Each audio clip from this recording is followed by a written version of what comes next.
ये कोई शर्म की बात नहीं है। 70% दिल्ली के अंदर ब्राह्मण रिक्शा पुलर है।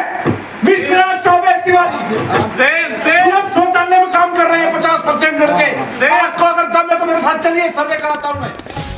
गीता रामायण भगवत गीता ज्ञान सिर्फ इस धरती पर किसी को है तो वो ब्राह्मण को है। जो आजकल के मॉडर्न युग में लोग पाप में लिप्त होते जा रहे हैं। धन आने से सुख नहीं मिलता। असल में सुख तो तब मिलता है जब हम धर्म को धारण करते हैं। हम देख रहे हैं कि मैं गोड़ लगा देता हूँ। त्रिवेदी है, पाठक है, द्विवेदी है, चतुर्वेदी है, सभी ब्राह्मण हैं। ये हम सबको पता है कि सभी ब्राह्मण हैं। जब इस देश में कोई अत्याचारी आताताई नाम का आक्रमणकारी आता है, जैसे सिकंदर नाम का आताताई जब इस देश के ऊपर आया, तब मुट्ठीभर सैनिक लेकर राजा पोरस ने सिकंदर के सामने युद्ध लड़ा और राजा पोरस ने एक ब्राह्मण होते हुए सिकंदर को धूल चढ़ा दी। मीट मांस मदिरा का सेवन कर रहा है तो ब्राह्मण कहाँ रह गया? नहीं रह गया। उसको बचाएगा कौन? हम और आप। कैसे? हे ईश्वर या भारत मेरा फिर से आदर पाए, गौरवशाली जो तीर्थ था वही लोग कराए।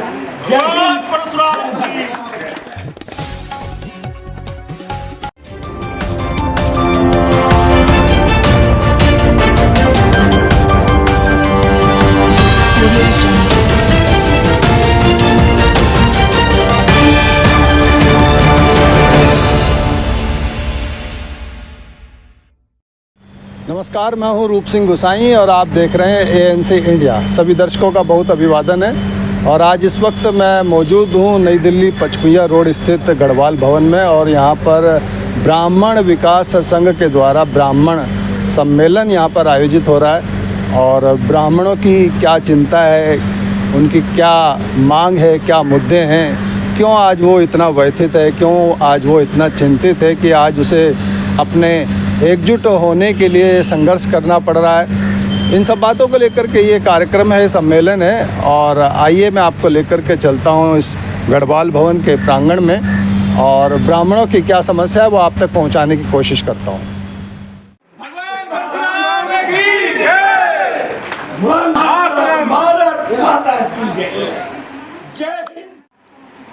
हे ईश्वर या भारत मेरा फिर से आदर पाए, गौरवशाली जो तीर्थ था वही लोग कराए।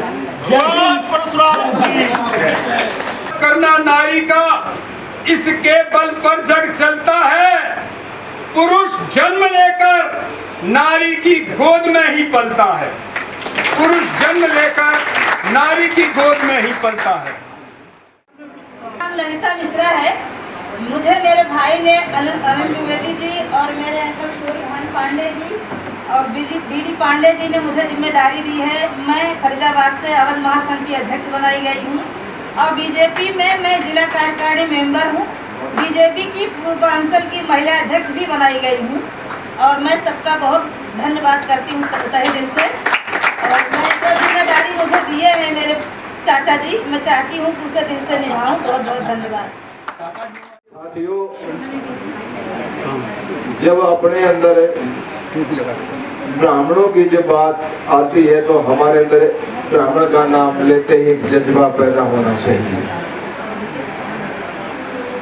और आगे एक छोटे से उसमें करूंगा मैं 2-3। हाँ, जितने हम यहाँ ब्राह्मण बैठे हैं तो जल्दी ही मेरे ख्याल से ऐसा होगा कि ब्राह्मणों की जनसंख्या की जनगणना होने वाली है। तो उसमें क्या है, हम देख रहे हैं कि मैं गोड़ लगा देता हूँ। त्रिवेदी है, पाठक है, द्विवेदी है, चतुर्वेदी है, सभी ब्राह्मण हैं। ये हम सबको पता है कि सभी ब्राह्मण हैं। लेकिन मेरी यही आप लोगों से प्रार्थना है, जब जनगणना हो उसमें हमने गौड़ को भी हटा देना है, कौशिक और भारद्वाज को भी हटा देना है, त्रिवेदी और दुबे को भी हटा देना है। हमने उसमें सिर्फ ब्राह्मण ही लिखना है। और आज आवश्यकता है, कहीं जाट रेजिमेंट बनी है तो हमें आवश्यकता है अब ब्राह्मण रेजिमेंट बनाने की भी आवश्यकता है। साथियों,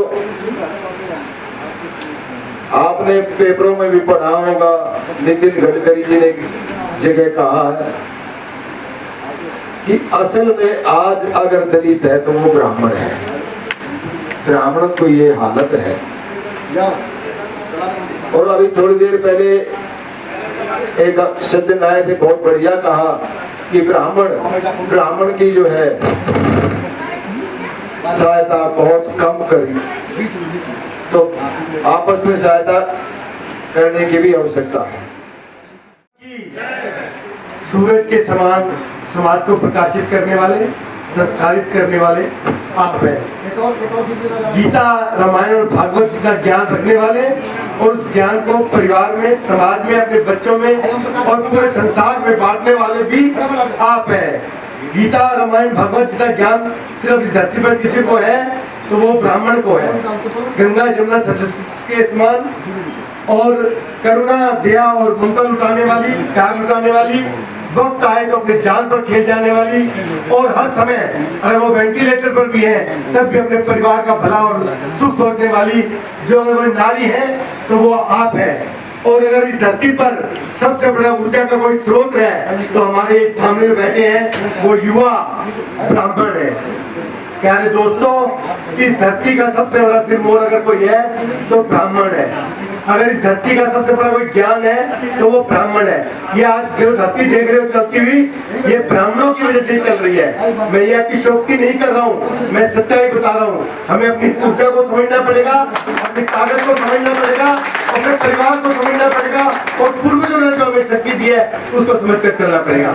मैं ज्यादा ना कहते हुए सिर्फ एक लाइन और कहना चाहूंगा कि आज धरती के ऊपर जो भी संकट आ रहा है, जो भी परेशानियां आ रही है, जो भी दिक्कतें आ रही है, जो भी परेशानियों का सामना हमारे बच्चों को करना पड़ रहा है, उसका एकमात्र कारण है कि हम प्रकृति प्रेम से दूर हो रहे हैं। अगर प्रकृति प्रेम को हम अपने अंतर आत्मा में धारण कर लेंगे तो ये प्रकृति ऐसी माँ है जो 5 साल के अंदर हमारे को जैसा हम चाहेंगे वैसा हिंदुस्तान दे देगी। और प्यारे दोस्तों, प्यारे बंधुओं, प्यारी माताओं, बहनों, तो ब्राह्मण शक्ति, मैं आपसे हाथ जोड़कर निवेदन करूंगा कि अपने अंदर प्रकृति प्रेम का भी पौधा लगाएं। मैं जानता हूँ आप सब प्रकृति प्रेमी हैं, लेकिन अगर एक बार आप संकल्प ले लेंगे ना तो हमारी शक्ति कई हजार गुना बढ़ जाएगी। आप सबने मुझे मौका दिया अपनी बात कहने का, अपने वचन रखने का, आप सबका बहुत बहुत धन्यवाद। परम आदरणीय अध्यक्ष महोदय, ब्राह्मण महासंघ, जो कि यह बहुत ही उत्तम और सराहनीय कदम हमारे बड़े भाई अनिल दुबे जी, प्रेमधर दुबे जी और तिवारी जी, पांडे जी और जितने भी पदाधिकारी हैं, सभी को एक बार आचार्य उमेश दुबे यानी मैं मेरी तरफ से उनको सादर प्रणाम, अभिनंदन। और यहाँ पर हमारे जितने भी पिता स्वरूप, भाई स्वरूप पधारे हुए हैं, के प्रबंधुगण, सभी को सादर प्रणाम, अभिनंदन करते हुए आज अच्छा लगता है कि जब ब्राह्मण समाज एकत्रित है, क्योंकि जैसे ही ब्राह्मण समाज की बात आती है तो ब्राह्मण समाज की बात आते ही अनेक प्रकार की भ्रांतियां मन में उत्पन्न होने लगती कि क्या ब्राह्मण कभी इकट्ठे हो सकते हैं, एकत्रित हो सकते हैं। क्योंकि ब्राह्मण प्रकृति का और सृष्टि का सबसे पहला जो मानव जाति में सबसे पहले आए ब्राह्मण ही आए। और क्योंकि मैं कथावाचक हूँ और कर्मकांड से संबंधित पूजा पाठ इत्यादि कर्म को भी किया करता हूँ, तो जहाँ तक कि मैंने अपने इस जीवन में अनुभव किया कि हमें मूल स्वरूप में आना ही हमारा विकास है। हम जीवन में कितना भी विकास कर जाए आधुनिक दौड़ में, परंतु यदि हम शास्त्र के विरुद्ध हो जाएंगे, शास्त्र को नहीं मानेंगे, तो हमारा कभी भी बौद्धिक विकास नहीं हो सकता। हो सकता है कि आधुनिक की दौड़ में हम मॉडर्न बन जाए, परंतु हम अपने समाज के लिए कितना साहसिक कदम उठा पाते हैं या उनके उत्थान के लिए क्या कर सकते हैं, कहने के लिए तो बहुत सारी बातें होती हैं, परंतु आने वाले समय में यदि सबसे ज्यादा किसी जाति पर या धर्म पर कटाक्ष है तो ब्राह्मण पर, क्योंकि ब्राह्मण समाज का अग्रणी है। ब्राह्मण के लिए लोग कटाक्ष भी करते हैं, परंतु यदि कोई बनना चाहता है और उसको देखकर जीवन जीना चाहता है तो ब्राह्मण को ही लोग देख करके जीवन जीना भी चाहते हैं, आज भी है। इसलिए ब्राह्मण को अपने मूल स्वरूप में आना ही पड़ेगा। शिखा, शूद्र अभी इस पीढ़ी तक तो सीमित है, लग रहा है कि कुछ है शेष, लेकिन आने वाले समय में क्या ब्राह्मण समाज, हमारे बच्चे, आने वाली पीढ़ियां क्या ये परंपरा का निर्वाह कर पाएंगे? क्योंकि कई बार हम कहते हैं कि धर्म और रक्षत रक्षिता, धर्म की हम रक्षा करेंगे तो धर्म हमारी रक्षा करता है। यदि हमारे मस्तक पे तिलक होगा, शिखा होगा, सूत्र होगा, तो हम कई तरह के पाप से बच जाएंगे। जो आजकल के मॉडर्न युग में लोग पाप में लिप्त होते जा रहे हैं। धन आने से सुख नहीं मिलता, असल में सुख तो तब मिलता है जब हम धर्म को धारण करते हैं। इसलिए हम आने वाले अपने बच्चों को, बेटा बेटियों को यह संस्कार दें कि अपने धर्म से जुड़े परिधान, धर्म से जुड़े स्वरूप को अवश्य धारण करें। यदि मस्तक पे तिलक होगा तो किसी तरह का व्यसन में हम जा नहीं सकते। जनेऊ होगा तो जनेऊ की मर्यादा है, शिखा होनी आवश्यक है। और क्योंकि समाज में यदि कोई व्यक्ति तिलक लगा करके, शिखा रख करके गलत काम करता पकड़ा जाता है तो लोग यही कहते हैं कि पंडित जी कर रहे थे, ब्राह्मण करते हैं। हम समाज के किसी भी ऐसे वर्ग के साथ, चाहे हमारे बच्चे हो, चाहे बड़े हो, किसी अफसर रैंक पर हो या लेबर क्लास में हो, तो करते क्या है, किसी अन्यत्र व्यक्ति के साथ बैठ करके जब खान पान संबंधित दोष को जन्म देते हैं तो वो जाकर के हजारों जगह दुष्प्रचार करता है कि फला पंडित जी तो ऐसे ही है। ब्राह्मण कहने के लिए नामधारी ब्राह्मण न बने। यदि हम ब्राह्मण बन सकते हैं तो ब्रह्म ही जानास ब्रह्मणा, हम उस ब्राह्मण के तत्व को जाने और जानने के बाद उसको शरीर में धारण करें। जब तक धारण नहीं कर सकते तो वेद पुराण में, शास्त्रों में सबसे ज्यादा यदि कठोर नियम है तो ब्राह्मणों के लिए। और ब्राह्मण ही यदि वेदांग से विमुख होते जा रहे हैं तो जिसके कारण प्रकृति अशुद्ध होती जा रही है। अभी मैं सुन रहा था, हमारे बड़े भाई कुछ प्रकृति के विषय में कह रहे थे। प्रकृति तब शुद्ध होगी जब प्रकृति का संरक्षण जो मूल स्वरूप है ब्राह्मण है। यदि ब्राह्मण शुद्ध हो जाए तो बड़ी गारंटी से कहता हूँ कि संसार में आज भी राम राज हो जाएगा, क्योंकि ब्राह्मण ही मूल है। और ब्राह्मण संध्या करने लग जाए, अपने धर्म पे चलने लगे, संसार में सारी प्रजातियां जितने भी हैं सब के सब अपने आप ये सत्य है। इसलिए ब्राह्मण को अपने ब्राह्मणत्व को जानना चाहिए। बहुत सारी डिग्री मिल जाए, परंतु यदि हमारा आचार विचार वाणी व्यवहार अशुद्ध होगा तो फिर हम कैसे समाज में एक आईना की तरह जो ब्राह्मण का स्वरूप है उसको कैसे प्रदर्शित कर पाएंगे। इसलिए बहुत कुछ न कहते हो, क्योंकि बहुत सारे हमारे पिता तुल्य यहाँ पर बैठे हुए हैं, ब्राह्मण समाज के बहुत ही विशिष्ट लोग हैं, सब जानते हैं, बताने की बहुत आवश्यकता नहीं, परंतु बस इतना ही कहना है कि अपने मूल स्वरूप में हमें वापस जाने की जरूरत है। यदि हम मूल स्वरूप में रहेंगे तो हम अपने धर्म की, जाति की और संप्रदाय की रक्षा भी कर सकते हैं। यदि हम स्वतः पतन की ओर जाएंगे तो हम किसी और को क्या उपदेश दें। इसलिए उपदेश देने से पहले स्वतः हमें मूल स्वरूप में आने की आवश्यकता है। यदि हर वर्ग के लोग तो अपने जाति के लिए कुछ न कुछ करते हैं, परंतु आज के समय में ऐसा समय कि ब्राह्मण ही सबसे पिछले पायदान पर खड़ा है।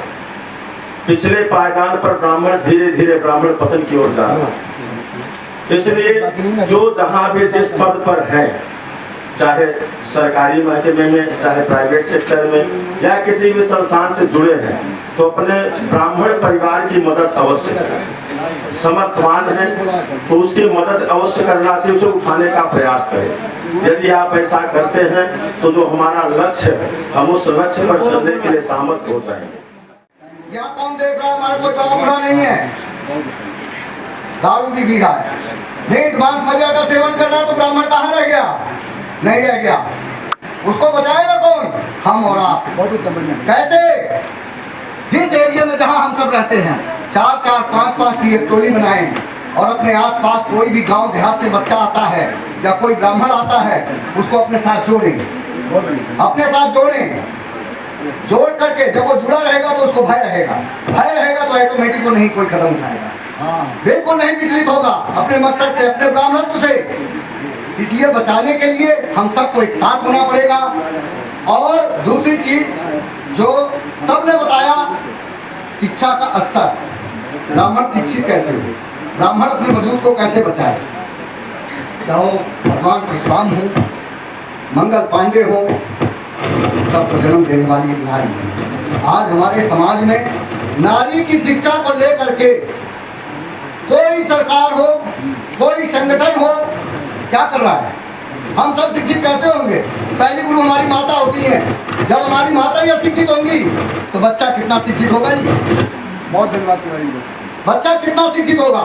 इसलिए सर्वप्रथम मैं सबसे ये आग्रह करूंगा अपने समस्त संगठन के अधिकारियों से और बुजुर्गों से, एक ऐसा संस्थान बनाएं जिसमें बना हुआ है तो उसमें जो हमारी बुजुर्ग महिलाएं हैं उनसे आग्रह करूंगा कि वो प्रतिदिन शाम को 1 घंटा अपना, सुबह या शाम 1 घंटा अपना, जितने भी ब्राह्मण कन्याएं हैं उन सबको इकट्ठा करके अपने ब्राह्मण संस्कारों के विषय में उनको समझाएं। 70%, ये कोई शर्म की बात नहीं है, 70% दिल्ली के अंदर ब्राह्मण रिक्शा पुलर है। मिश्रा, चौबे, तिवारी शौचालय में काम कर रहे हैं 50% लड़के। आपको अगर दम है तो मेरे साथ चलिए, सर्वे कराता हूं मैं। 70% लड़के, मिश्रा, चौबे, तिवारी, त्रिपाठी, क्या बात कर रहे हैं? ब्राह्मणों को आरक्षण की जरूरत है, ब्राह्मण आयोग बनना चाहिए इस देश के अंदर। और हम 15 जून से प्रधानमंत्री की सेठ बजा देंगे और कांग्रेस के खिलाफ भी प्रदर्शन करेंगे। हम किसी मंचों पर, भारतीय ब्राह्मण महासभा का राष्ट्रीय मंत्री हूँ, हम जितने भी प्रोग्राम करते हैं हम किसी एमएलए को मंच पे नहीं बिठाते। पहले वहां बिठाया जाता है जब कुलदीप भारद्वाज जी और सुजीत आजाद तिवारी जी हमें आदेश देते हैं, तब उसको एमएलए को या एमपी को पीछे लाइन में बिठा के फिर मंच पे बुलाया जाता है, अगर ये आदेश देते हैं। सबसे पहले इन लोगों का सम्मान अखिल भारतीय ब्राह्मण महासभा के, और सब, मैं किसी का विरोधी नहीं हूँ भाई, लेकिन और 70% 60% घरेलू नौकर है कर्नाटक में, आंध्रा में, ब्राह्मण परिवारों के लोग।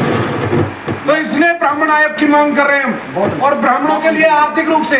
और दूसरी ये बताना चाहता हूँ, हम हर 3 वर्ष 2 वर्ष में ऑल इंडिया सारस्वत प्रचार मंच और अखिल भारतीय ब्राह्मण महासभा गरीब बच्चों की फीस भरते हैं। जो भी हमारे पास प्रतिवेदन आते हैं, 11-11 हज़ार रुपए की हम 2 बार मदद कर चुके हैं, 3 बार, और ब्राह्मण प्रतिभा सम्मान कर चुके हैं। सुजीत आजाद तिवारी जी हमारे पहले प्रोग्राम में आए थे 2018 में, अपने हाथ से ट्रॉफी दी थी। ये काम हम कर रहे हैं। जब ये दुनिया ज्ञानी थी तो धरती के ऊपर वेद लिखकर, वेद अर्थात विज्ञान होता है, वेद अर्थात विज्ञान की परिभाषा ब्राह्मणों ने दी थी। जब इस देश में कोई अत्याचारी आताताई नाम का आक्रमणकारी आता है, जैसे सिकंदर नाम का आताताई जब इस देश के ऊपर आया, तब मुट्ठीभर सैनिक लेकर राजा पोरस ने सिकंदर के सामने युद्ध लड़ा, और राजा पोरस ने एक ब्राह्मण होते हुए सिकंदर को धूल चढ़ा दी। ऐसे ऐसे हमारे पौधा पैदा हुए हैं। जब हमारे इस देश के अंदर मुगलों की, पूरे देश के अंदर चारों तरफ मुगल साम्राज्य फैला हुआ था, तब छत्रपति शिवाजी महाराज पैदा हुए, और छत्रपति शिवाजी महाराज के गुरु स्वामी रामदास थे। अर्थात हमें यह तय करना है कि इस देश को चाहे नेतृत्व करने की आवश्यकता होती है तो सब हम करते हैं, क्योंकि हम सदियों से नेतृत्व की भूमिका में रहे, राजनीतिक की भूमिका में रहे हैं। हमें इस बात का बहुत और ध्यान करना होगा। जय श्री राम। आशा करता हूँ ब्राह्मणों की ये समस्या, ब्राह्मणों का ये महत्व आप तक पहुँचाने में ANC इंडिया का ये प्रयास आपको पसंद आया होगा। और इसी के साथ मैं रूप सिंह गुसाई आप सभी से अनुमति चाहता हूँ। जल्द मिलूँगा, तब तक आप अपना बहुत ख्याल रखिएगा। नमस्कार, धन्यवाद, जय हिंद, जय भारत।